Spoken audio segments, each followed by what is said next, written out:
नमस्कार. आजच्या आपल्या या खास क्लासमध्ये तुमचं खूप खूप स्वागत आहे. आज आपण एका अशा विषयावर बोलणार आहोत जो तुमच्या रोजच्या परिचयाचा आहे, पण तरीही थोडासा गुपित आहे. आपण आपल्या घरातल्या लाडक्या मांजरींची भाषा समजून घेणार आहोत. तुमची मार्गदर्शक म्हणून आज मी तुम्हाला शिकवणार आहे की आपली मांजर आपल्याशी नक्की संवाद कसा साधते.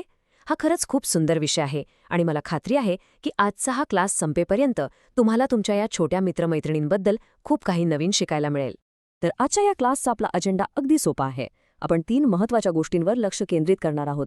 सगळ्यात आधी आपण बॉडी लँग्वेज आणि हावभाव पाहूया, त्यानंतर त्यांच्या म्याव आणि इतर आवाजांचा अर्थ समजून घेऊ आणि शेवटी एनर्जी आणि भावनिक जोड यावर चर्चा करू. चला तर मग एका खूप सोप्या पण महत्त्वाच्या प्रश्नाने आपण सुरुवात करूया. आता मला सांगा, एकही शब्द न वापरता तुमची मांजर तुम्हाला नक्की काय सांगण्याचा प्रयत्न करत असते? आपण अनेकदा संवादाचा विचार फक्त बोलण्याच्या संदर्भात करतो, हो ना? पण मांजरी आपल्याशी बोलण्यासाठी शब्दांचा वापर करतच नाहीत. त्या सतत अगदी न बोलता आपल्याशी संवाद साधत असतात.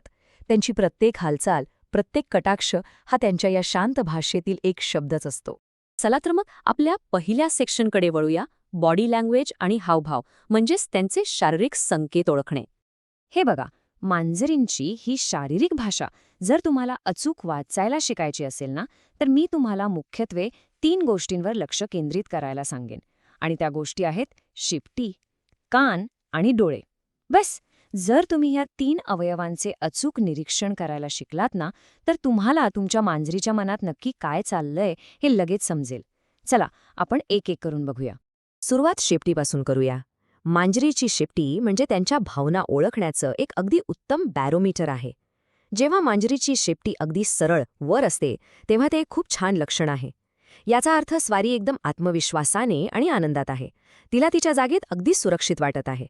पण याउलट, समजा अंगावरचे केस उभे राहिलेत आणि शेपटी फुगलेली दिसतेय, तर मात्र तिथे काहीतरी गडबड आहे. हे भीती किंवा धोक्याचे स्पष्ट संकेत असतात. स्वतःला जास्त मोठा दाखवून ती धोक्याला दूर ठेवण्याचा प्रयत्न करत असते. आता आपण कानांकडे वळूया. मांजरीला त्या क्षणी किती सुरक्षित वाटत आहे यानुसार त्यांच्या कानांची हालचाल सतत बदलत असते. जेव्हा कान थोडे पुढे झुकलेले असतात, याचा अर्थ माझा विद्यार्थी लक्ष देऊन ऐकतोय, हे कुतूहल आणि आजूबाजूच्या परिस्थितीबद्दलची जागरूकता दर्शवते.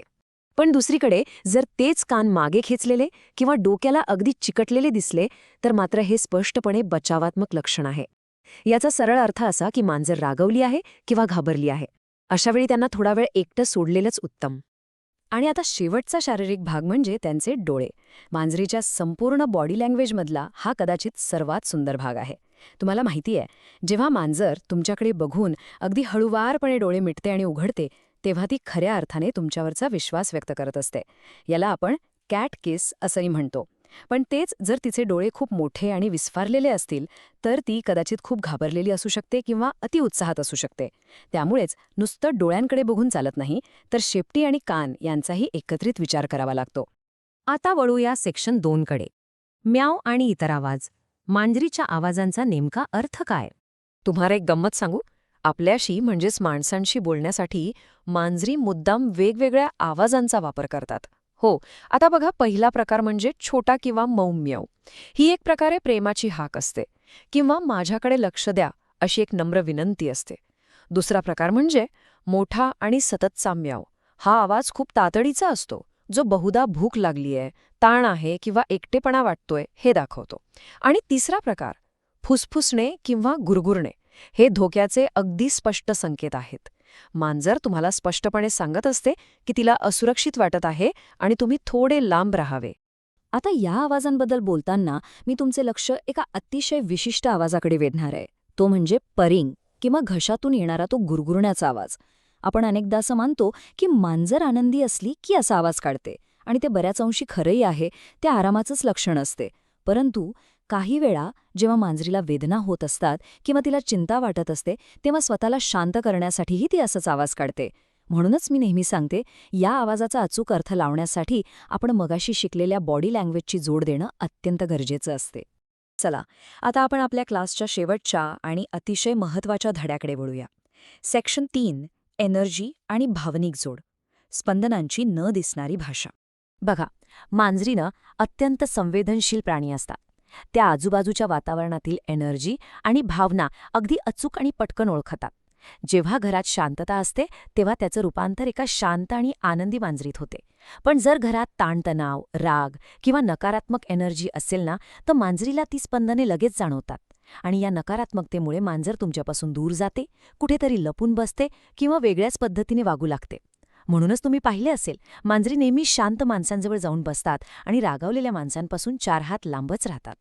तर या संपूर्ण क्लासचा सर्वात महत्त्वाचा धडा हाच आहे की तुमच्या मांजरीशी खऱ्या अर्थाने जर तुम्हाला जोडले जायचे असेल तर स्वतः शांत राहून त्यांच्या संकेतांचे निरीक्षण करणं गरजेचे आहे. संवाद म्हणजे काय? तर फक्त हावभाव बघणे किंवा आवाज ऐकणे नव्हे, तर तुम्ही त्यांना कोणती एनर्जी देताय हे सर्वात जास्त महत्त्वाचं असतं. जेव्हा तुम्ही मांजरीसोबत शांतपणे वेळ घालवता आणि पूर्ण जाणीवेने त्यांच्या संकेतांचे निरीक्षण करताना, तेव्हा तुमच्यात एक अतूट विश्वासाचे नाते तयार होते. तर आजचा आपला हा क्लास संपवताना मी तुम्हाला एक छोटंसं होमवर्क देणार आहे. पुढच्या वेळी जेव्हा तुमची मांजर तुमच्याकडे बघेल तेव्हा तुम्हाला तिची ही न बोललेली भाषा समजेल का?